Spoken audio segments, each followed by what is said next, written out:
Ambulance को रात को तेल नहीं मिले, ये कहाँ की संभव बात है? एम्बुलेंस है क्या दिन दिन में थोड़ी चला रखी है? रात को 6 बज गए, शाम को 6 बज गए, तेल नहीं मिलेगा, 6 बजे पहले लेना, तब एनजीओ केस का पता चलेगा 6 बजे पहले। मानते हैं ये सभी 108 वो कर्मचारी हैं जो दिन रात लग के सेवा करते हैं जनता की। इनकी 3 महीने से पीछे सैलरी काटी जा रही है। अब पूछना फील्ड अधिकारी से पूछते हैं तो अगले महीने में जुड़ के आ जाएगी, उससे अगले महीने में जुड़ के आ जाएगी, फिर वही सेम की सेम कहानी रहती है, अगले महीने में फिर कट जाती है, फिर कट जाती है। तो मेन मुद्दा तो है सैलरी का। दूसरा मुद्दा है 30 दिन ड्यूटी करवाई जाती है, 26 दिन का पैसा मिलता है, ओटी उसमें काट ली जाती है, जबकि इतना रुपये इनको मिलता है, तो ओटी इनको दिलवाई जाए। दूसरी है 2021 में हमारा रीटेंडर हुआ था, उसमें सरकार ने इनके सामने पक्ष रखा था कि इनको 20% सैलरी बढ़ा के देनी है, जो आज तक हमें नहीं मिली है। दूसरा जैसे कुछ भी हो गया, तेल की समस्या आ गई, नाइट में डीजल नहीं मिलेगा।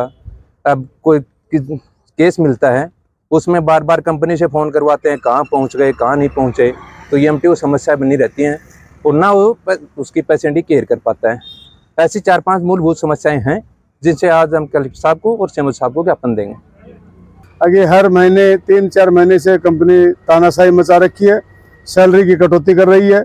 हर बार उनसे कहते हैं, हमारे अधिकारी को बोलते हैं, ईएमई पीएम को बोलते हैं, तो वो कहते हैं कि अगले महीने आपकी जुड़ के आ जाएगी, अभी तक नहीं हुआ है। दूसरा है आगे तानाशाही, तेल है, वो एम्बुलेंस है, एम्बुलेंस को रात को तेल नहीं मिले, ये कहाँ की संभव बात है? एम्बुलेंस है क्या दिन दिन में थोड़ी चला रखी है? रात को 6 बज गए, शाम को 6 बज गए, तेल नहीं मिलेगा, 6 बजे पहले लेना, तब एनजीओ केस का पता चलेगा 6 बजे पहले। मानते हो ना? क्या पता चलेगा रात को केस आएगा कि नहीं आएगा? तानाशाही मचा रखी है कंपनी ने और सरकार उसका साथ दे रही है। जब सरकार उसका साथ दे रही है, कंपनी तानाशाही मचा रही है, हमारे साथ शोषण हो रहा है, बार बार रिपीट कर रहे हैं, जब तक हमने पुकार की है उसकी कोई सुनवाई नहीं की जा रही है। इसका मतलब कंपनी और सरकार एक है।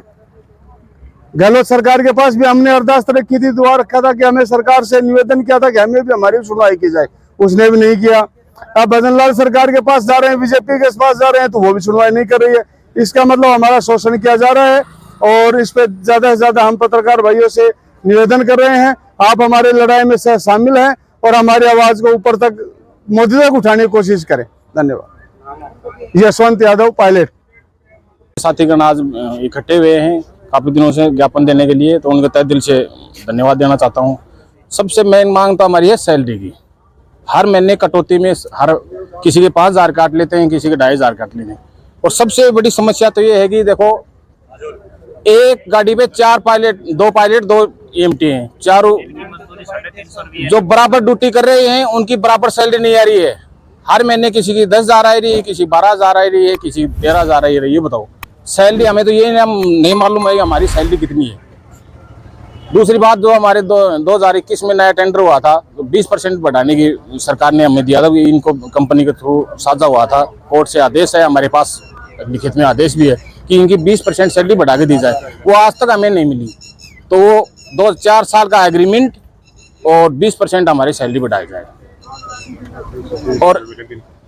और जैसे कोई भी गाड़ी पे जैसे कोई नेटवर्क नहीं पकड़ता है, कॉल नहीं उठा पाते हैं जैसे नेटवर्क, तो उनमें VNA भर देते हैं हर गाड़ी के 5,000 रुपए। ये मतलब 10,000 रुपये सैलरी मिल लेती, 5,000 रुपये हमारे काट लेते हैं, तो कहाँ से देंगे? तो ये VNA है, ये बंद होना चाहिए। मेरा नाम धर्मेंद्र सिंह मान, पायलट।